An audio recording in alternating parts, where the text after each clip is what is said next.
Mayroon ako ditong 16 pieces na saging na saba, bali isang piling yan. Balatan ko na lang yan at ilagay sa kaldero o sa kawali. At pagkatapos yan, lagyan ko ng tubig.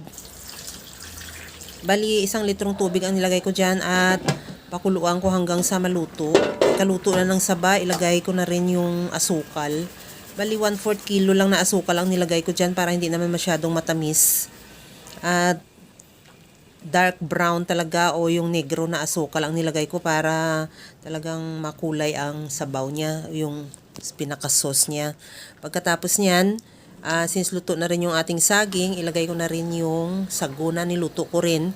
Bali, 1/4 na sago din yan ang niluto ko. At madali lang naman lutuin yan.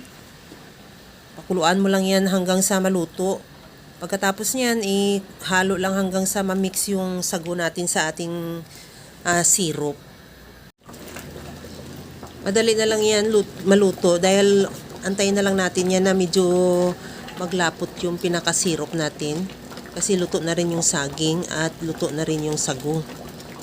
Tikman ko na rin kung okay na yung timpla ng syrup natin, kung hindi naman siya masyadong matamis or kung kulang pa sa'yo, pwede ka naman magdagdag ng asukal.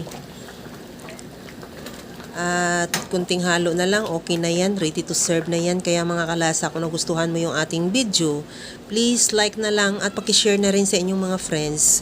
At kung bago ka pa lang sa aking channel, subscribe na at i-click mo na rin ang bell button para sa mga notification.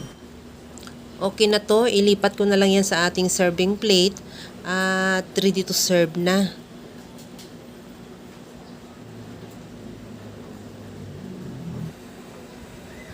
Okay na tong ating minatamis na saging with tapioca. Sarap niya. Tikman na natin at ready to serve na. Hanggang sa muli mga kalasa. Thank you for watching. Bye-bye!